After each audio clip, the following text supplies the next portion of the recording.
Welcome back to the deep dive, everybody. We got some really thought-provoking responses to our last episode where we kind of threw out this big question. What happens when AI takes over, like a lot of the jobs, and we don't have to work in the same way anymore? Yeah, it really gets you thinking, doesn't it? Like, what becomes important to us then? What fills our days? Totally. And honestly, we went down a huge GE rabbit hole looking into this. I mean, people have so many ideas from, super optimistic to kind of scary. But today, we're going to focus on the potential upside. We're going to deep dive into a future where maybe there's something like UBI that takes care of the essentials. So then the big question is, what does human life really look like? What do we do with all that freedom? And what emerges as truly valuable? Exactly. So we've kind of broken down this exploration into 6 big areas that kept coming up over and over in all the stuff we were looking at. Okay, I'm intrigued. Lay it on me. First up, creativity. And not just like the regular kind. We're talking about self-expression, pure and simple, without worrying about if it'll sell or make money. It's like unleashing that inner artist in everyone. I love that because honestly, so much creativity today feels commercialized. Like it's got to have a purpose beyond just existing. Right. So imagine kids are messing around in maker spaces, building these crazy interactive sculptures.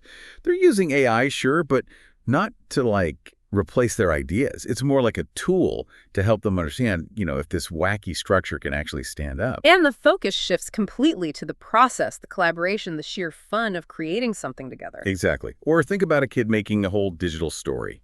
They're using AI for things like suggesting different words or visual styles, but it's always under their control. The point isn't to make a perfect movie. It's just to explore and have fun with the storytelling. It's about tapping into that pure creative energy that kids have naturally before, the world kind of tells them what art should be. Totally. Yeah. And it's not just kids either. Think about someone who's always wanted to make crazy clothes, but not to sell them, purely for the art of it. Oh, that's cool. I could see AI being amazing for that, like generating totally wild patterns, working with smart fabrics, pushing the boundaries of what fashion can even be. And that's what's so exciting, because suddenly we could have people doing these incredibly niche creative things. Like one idea we saw was someone using AI to, get this, design the growth patterns of bioluminescent fungi. Whoa, wait, that's a thing? Apparently. You're basically collaborating with AI to make these incredibly intricate living artworks. It's like bioart on a whole other level. It's like art pushing the boundaries of what we even consider art. And, of course, we can't talk about all this without asking, what does this mean for jobs? What new roles might emerge in this super creative world? Well, one that kept popping up was experience designer. And it's not just about, designing a product. It's about crafting a whole sensory experience, Maybe using AI to personalize it, make it super immersive. So it's like someone's walking into this art installation or putting on a VR headset, and they're not just watching, they're feeling, experiencing. Yeah, how do you design for that? How do you make sure it's meaningful and not just, flashy tech? That's a great question. And then there's this other role, community art facilitator, which I think is so important because it's about bringing all this creativity to the local level, Like someone who's running the makerspace, organizing art walks, connecting artists with each other and the community. Right. It's about making sure that this creativity isn't just happening in isolation. It's about weaving it into the fabric of our communities. I love that. Oh, and there was one more job idea that really stuck with me.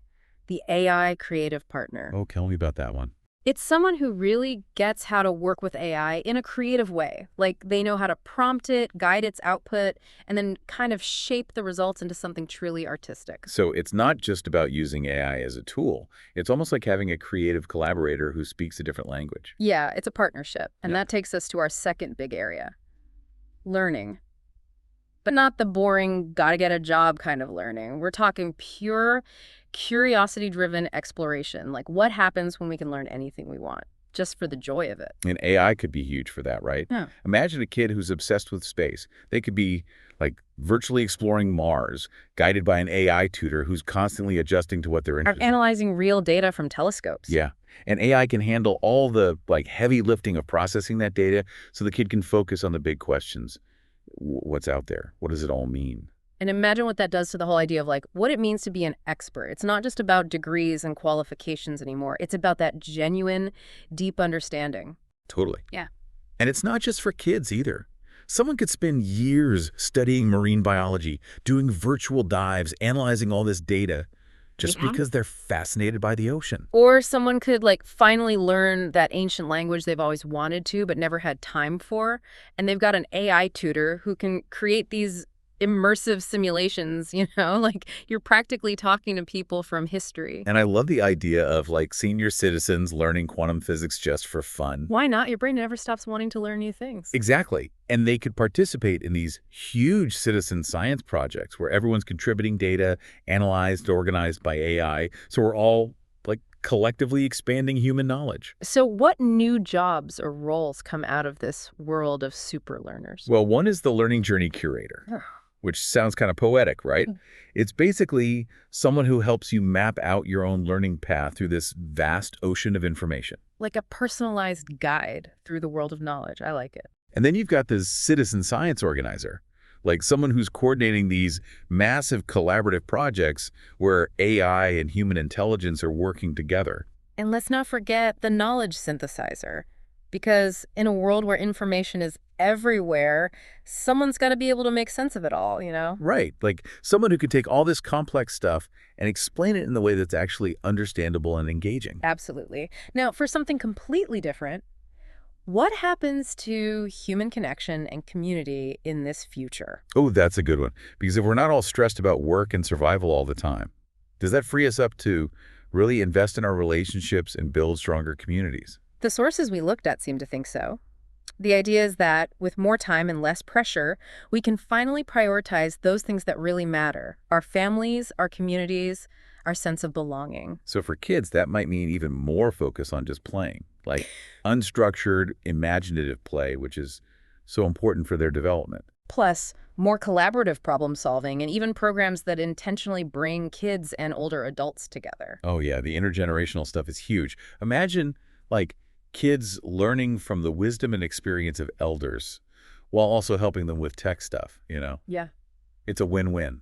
It's like rebuilding that natural connection between generations that's kind of been lost in our busy modern world. And for adults, this could mean more time for raising kids, taking care of family, really being present in those relationships. And also being more involved in their communities, right? Like participating in local government, organizing community gardens, that kind of thing. Yeah, or even joining intentional communities where people are living and working together based on shared values. I'm really curious about those intentional communities. Like, what kind of challenges might they face, even in a world where, basic needs are taken care of? Yeah, that's a great point, because even with resources, you've still got like human nature to deal with. Interpersonal conflicts, disagreements about values, figuring all that out is still going to be part of the equation. Makes sense. What about elders? What role do they play in this future? Their wisdom and experience become even more valuable, right? Like imagine elders being mentors to younger generations, sharing their stories, their knowledge, their perspective on life. It's like they're the living libraries of our communities, and technology can help them stay connected, share their knowledge with even more people. Yeah, like imagine a senior citizen running a weekly empathy circle online where people from all over can come together to, share their feelings and support each other. Wow, I love that. It's like bringing that human touch to the digital world. And of course, this brings up the question of new roles, like who's facilitating all this connection? Well, one idea is the community weaver, someone who's really skilled at bringing people together, resolving conflicts, organizing events that create a sense of belonging. They're literally weaving the fabric of the community thread by thread. Beautifully said. And then there's the empathy and relationship coach. Because even in a utopian future, people are still going to need help navigating relationships, Absolutely. It's about helping people develop those essential human skills that AI, no matter how advanced it gets, can't fully replicate. And let's not forget the intergenerational coordinator, because bridging that gap between generations is going to be more important than ever. Totally. Okay, next up, physical and mental well-being. Because if we're not spending all our time working, can we finally take care of ourselves in a more holistic way? I think so. Like, imagine a world where everyone has access to healthcare, healthy food, time for exercise and relaxation. That's got to have a huge GE impact on our well-being. It's not just about treating illnesses. It's about preventing them in the first place. Right. So for kids, that might mean more focus on physical activity, but like in a fun way, Not just competitive sports, but all kinds of movement, exploring different ways to use their bodies. And also, early education about mental health. like helping kids understand their emotions, develop coping skills, build resilience from a young age. And maybe even using AI in a way that's like supportive, not intrusive, like giving kids feedback on their posture or activity levels, but without making them feel pressured. I like that. So what about adults? How does well-being play out for them? I think we'd see a lot more people doing things like personalized fitness programs designed by AI to fit their individual needs and goals. Oh, that's cool. Like your own personal AI trainer who actually knows your body and helps you achieve your fitness goals safely and effectively. Exactly. And more focus on mindfulness practices too, like meditation, therapeutic art, even mindful cooking. It's about being present in the moment, connecting with your body and your senses. And I think nature is going to be a big part of this too. Like imagine guided nature walks becoming a regular thing, or people spending more time gardening, connecting with the natural world to reduce stress and improve their mental health. That's something we really lose sight of in our modern world. Totally. And for the elderly, well-being becomes even more about maintaining independence and quality of life, right? So things like accessible fitness programs, AI companions that can provide safety and reminders while still encouraging social interaction. Oh, and therapeutic gardening too. That's something that's already gaining popularity, and I think it'd be huge in this future. It's good for physical health, mental well-being, and it connects you with nature. And with AI, we could even design gardens that are specifically tailored to the needs of older adults, Yeah. like raised beds for easier access, plants that are easy to care for. That's a really cool idea. So, what new roles might emerge to support this focus on well-being? Well, one that jumps out is the holistic well-being guide. Like someone who helps you put together all these different pieces, physical, mental, emotional, into a personalized plan that actually works for you. So, it's not just about going to the doctor when you're sick. It's about having a partner who helps you stay healthy and thrive in all aspects of your life. Right.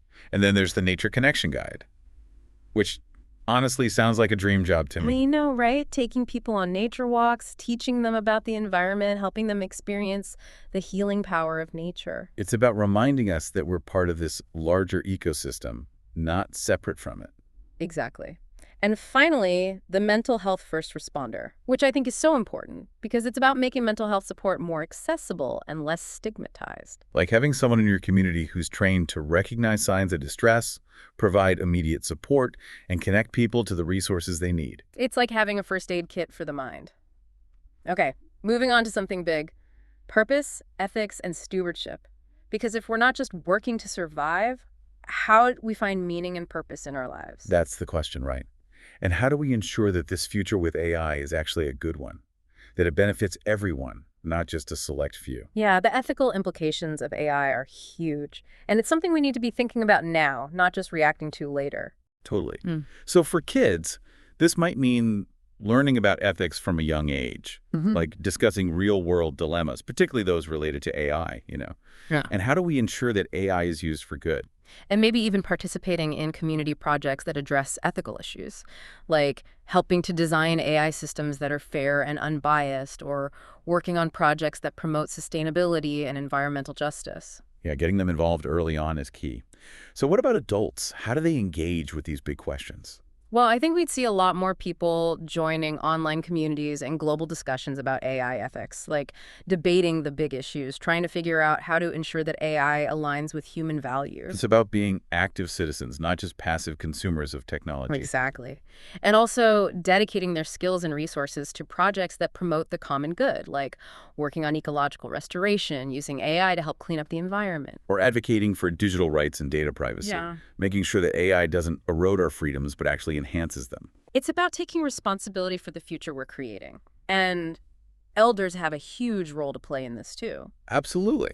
Like imagine elders serving on AI ethics committees, providing that long-term perspective, that wisdom that comes from lived experience. Or leading efforts to preserve cultural heritage and history, making sure we don't lose sight of our past as we race towards the future. And contributing their insights to long-term societal planning, like helping us think about the kind of world we want to create for generations to come. So what new roles might emerge in this purpose-driven future? Well, one that's pretty obvious is the AI ethicist, someone who really understands the ethical implications of AI and can help guide its development in a responsible way. We're definitely going to need a lot of those. And then there's the purpose and meaning coach, which sounds kind of out there, but I think it can be really valuable, like helping people find their place in a world where work might look very different, helping them discover what truly gives their lives meaning. It's like career counseling for the soul. I love that.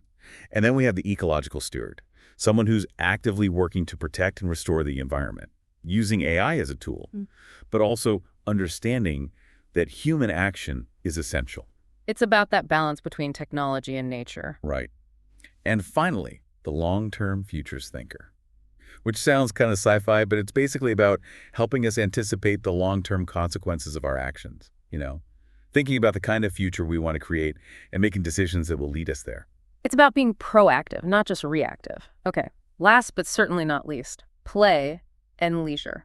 Because in a world where we're not constantly working, surely we'll have more time for fun, right? Totally. And this isn't just about vegging out in front of the TV. We're talking about engaging in activities that are intrinsically rewarding, that bring us joy and satisfaction. Like what kind of things? Well, for kids, it might mean even more elaborate and imaginative play, like building entire worlds out of cardboard boxes and blankets, or creating complex games with their friends where the rules are constantly evolving. It's about nurturing that sense of wonder and possibility that kids have. And for adults. I think we see a lot more people getting into really intricate hobbies, like building model ships, learning calligraphy, writing poetry, things that take time and patience and dedication, but are ultimately so rewarding. Or even designing and playing complex board games where strategy and creativity are key. And I think collaborative virtual world building could be huge, like people coming together online to create these elaborate virtual spaces just for the fun of it. And what about our elders? For them, it might be things like accessible and engaging video games, virtual travel experiences that let them explore the world from the comfort of their homes, social clubs centered around shared hobbies. And AI could even be used to help them reminisce and connect with their memories, like creating personalized digital scrapbooks or even virtual reality experiences that bring their past to life. That's beautiful. It's about honoring their stories and making sure they feel connected and valued. So what new roles might emerge in this world of play and leisure? Well, one is the leisure experience designer, which basically means you get paid to create fun experiences for people. Oh. That sounds pretty amazing. Sign me up. Right. And then there's the curator of play, someone who's advocating for the importance of play in all aspects of life, designing playful public spaces, organizing community events that encourage fun and interaction. It's about reminding us that play isn't just for kids. It's essential for everyone's well-being. Exactly. And finally, the hobbyist network facilitator, like someone who connects people with others who share their passions, organizes meetups, helps them take their hobbies to the next level. It's about fostering those communities of shared interests that bring so much richness and joy to our lives. So as we look across all these areas, we see a potential future where human life isn't just about working to survive. It's about making a life that's rich with meaning, purpose, connection, creativity, and joy. It's a beautiful vision, but it's not guaranteed, right? Definitely not. Like all the sources we looked at emphasize that this kind of future depends on the choices we make now. It depends on how we decide to distribute resources, what we value as a society, whether we prioritize human well-being over just economic growth. It's a call to action, really. And going back to the question we posed at the beginning, it makes me wonder, if you, our listener, were freed from the need to work in the traditional sense, what would you do with your time? What passions would you pursue? What kind of life would you create?